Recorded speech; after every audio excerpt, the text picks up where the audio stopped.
سورہ سجدہ سورت نمبر 32۔ شروع کرتا ہوں اللہ تعالیٰ کے نام سے جو بڑا مہربان نہایت رحم والا ہے۔ الف لام میم۔ بلا شبہ اس کتاب کا اتارنا تمام جہانوں کے پروردگار کی طرف سے ہے۔ کیا یہ کہتے ہیں کہ اس نے اسے گھڑ لیا ہے؟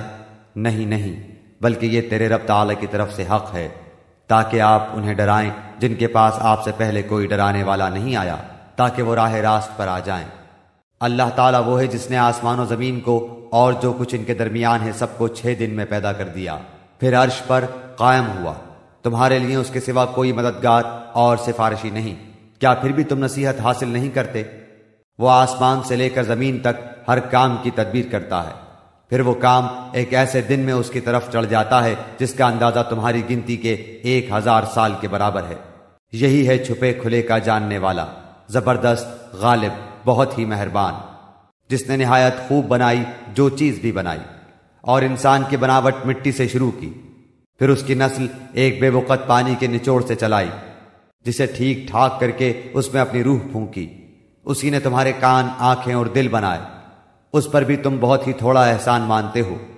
اور انہوں نے کہا، کیا جب ہم زمین میں رل مل جائیں گے کیا پھر نئی پیدائش میں آ جائیں گے؟ بلکہ بات یہ ہے کہ وہ لوگ اپنے پروردگار کی ملاقات کے منکر ہیں۔ کہہ دیجئے کہ تمہیں موت کا فرشتہ فوت کرے گا جو تم پر مقرر کیا گیا ہے، پھر تم سب اپنے پروردگار کی طرف لوٹائے جاؤ گے۔ کاش کہ آپ دیکھتے جبکہ گناہگار لوگ اپنے رب تعالیٰ کے سامنے سر جھکائے ہوئے ہوں گے، کہیں گے، اے ہمارے رب، ہم نے دیکھ لیا اور سن لیا، اب تو ہمیں واپس لوٹا دے، ہم نیک اعمال کریں گے، ہم یقین کرنے والے ہیں۔ اگر ہم چاہتے تو ہر شخص کو ہدایت نصیب فرما دیتے، لیکن میری یہ بات بالکل حق ہو چکی ہے کہ میں ضرور جہنم کو انسانوں اور جنوں سے پر کر دوں گا۔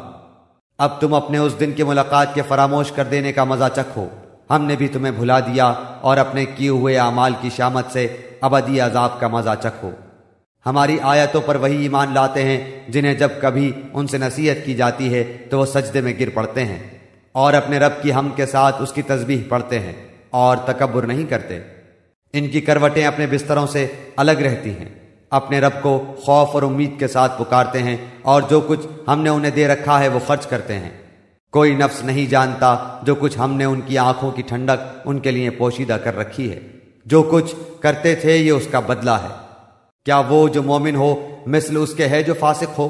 یہ برابر نہیں ہو سکتے۔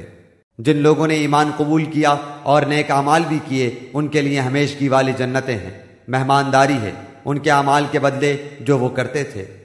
لیکن جن لوگوں نے حکم عدولی کی ان کا ٹھکانہ دوزخ ہے، جب کبھی اس سے باہر نکلنا چاہیں گے اسی میں لوٹا دیے جائیں گے، اور کہہ دیا جائے گا کہ اپنے جھٹلانے کے بدلے آگ کا عذاب چکھو۔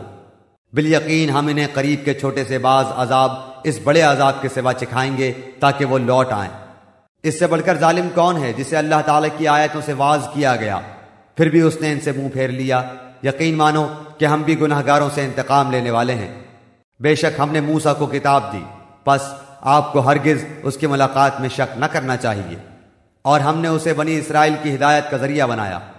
اور جب ان لوگوں نے صبر کیا تو ہم نے ان میں سے ایسے پیشوا بنائے جو ہمارے حکم سے لوگوں کو ہدایت کرتے تھے، اور وہ ہماری آیتوں پر یقین رکھتے تھے۔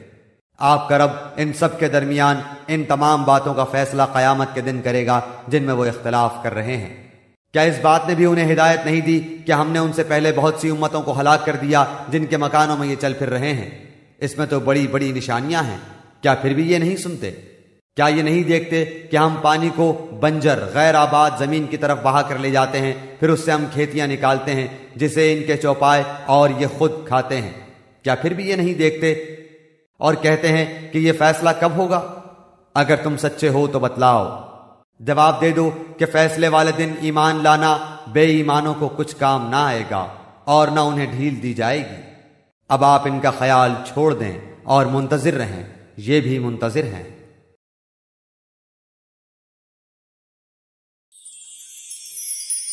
Mm-hmm.